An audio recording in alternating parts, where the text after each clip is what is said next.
is Sophie and I make puppets, music, and bad decisions somewhat frequently. For a little bit of context, some bad decisions that I have made that have led me to this moment right here that you are witnessing. First up, dated a shitty guy. Second up, wrote a few diss tracks about him. Third, took it really the extra mile and I made a puppet of a man, okay? In the flesh and blood. Today we are unpacking one of the diss tracks that I have made about this man. You may ask yourself, Sophie, why would I watch a video about a song that I've probably never heard before? I don't know you, and you're holding a freakish puppet right now. Well, I raise you nothing. Hear me out, okay? But best case scenario, you love the song. Okay, best case scenario, you love this song. You go around, you tell all your friends, you're like, oh, check out this song made by this kind of demented person. If you separate the art from the artist, maybe it's okay. Worst case scenario, you waste a few minutes of your life and you have something to show for it. The something is this haunting memory I present you with. Anywho, 50-50. We're setting the scene, okay? Setting the scene. Imagine me, freshly 21, moving to the big city, Los Angeles, okay? I moved to the big city and I thought I was gay for several years. And you know what I think to myself? I think to myself, maybe I'm not gay. Maybe I'm bi and traumatized. So what do? I get my little butt on Tinder and I match with a man who looks like this, as most traumatized bisexuals do. After I match with this man, whole saga unfolds. We're gonna uncover that in different things, but for the next 2 years after that, this man repeatedly hits me up, trying to hang out, get a biannual coffee with me. And every time I think to myself, it's like 50-50. It's like 50-50 whether I'm gonna get back with him or not. Jesus, Sophie. You'd think I would learn after 2 years. Do you keep going back to your ex that you shouldn't go back to? Is it like a coin toss whether you make a bad decision or not? Would you say it's 50-50? Boy, do I have the song for you. 50-50 is the first track off of my EP, Kissing with a Cavity. Track 1 here. On the fun scale, I would say it is a 9, okay? Only because I'm reserving the 10 for another song on the EP. Also, the other song that's more fun, it's not about this guy, which makes me think that it's infinitely more fun because I'm not yapping on about him. Anyways, fun scale, about a 9. Very high energy, a lot of electric guitars. It's kind of like a wall of sound. I'm a big fan personally. I would hope I would be a big fan. These are the people I made it with. You probably can't see the names I've written on this thing because it's awfully far away, but maybe we get a bad close zoom up here. Me and my friend Sean Cook wrote this song together. Sean Cook is the wonderful producer of this song.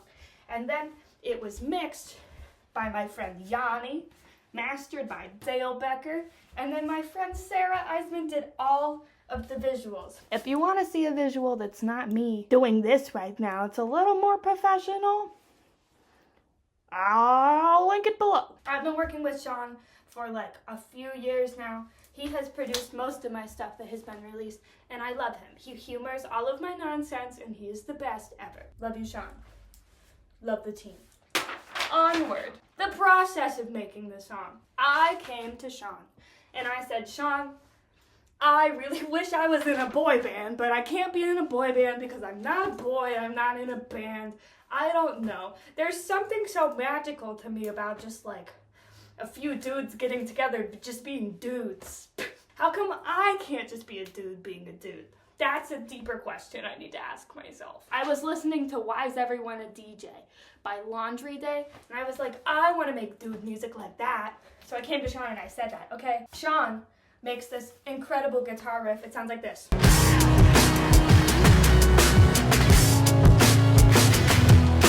Really fucking cool. I get so excited about it, I start squealing like a small child. I don't even know. The audio recordings are hilarious because it's me going, ooh! Like, calm down. Poor Sean had to hear me squeal to myself. Then, you know what Sean had to hear? He had to hear me going.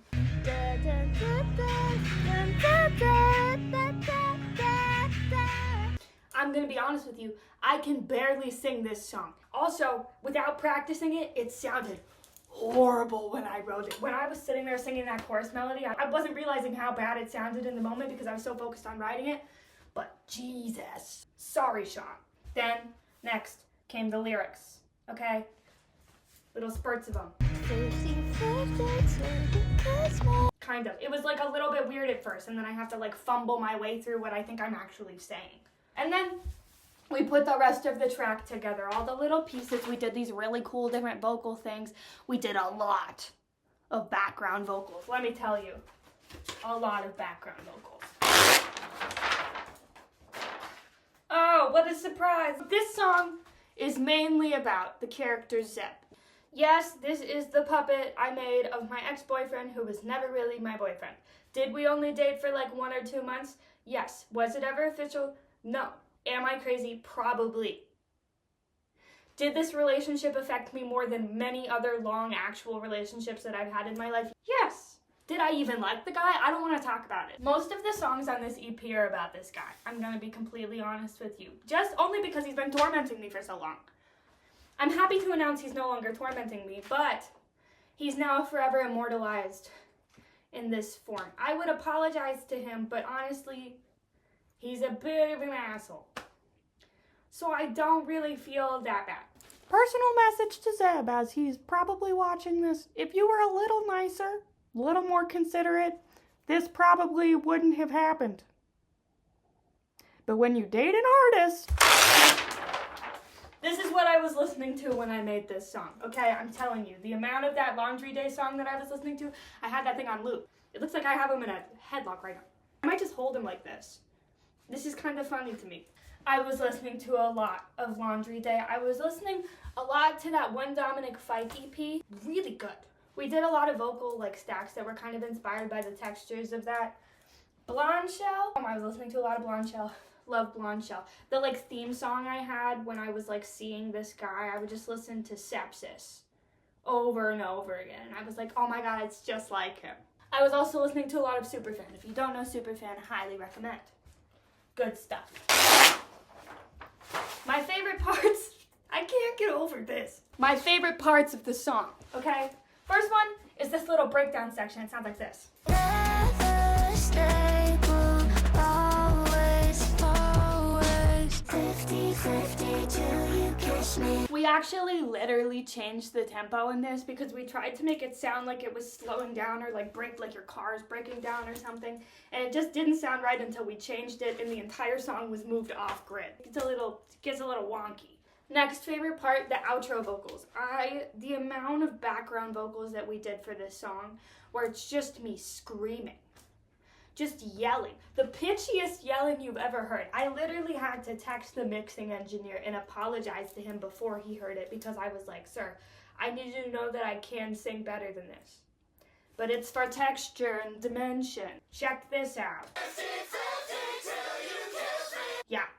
You probably wouldn't want to check that out, but it sounds cool in context. The last thing that we did is I tracked the verses of this song and a lot of layers of this song. We tracked it really, really slow. Like we turned down the speed of the whole project, tracked the vocals, like me singing super slow, and then sped it back up to the normal pace. And it gives them this really crazy texture that I love. Wrong guy with the right away, quick hit, never wanna stay. And then we put like a lot of tune on it, so it's just kind of weird. I think this might be the last page.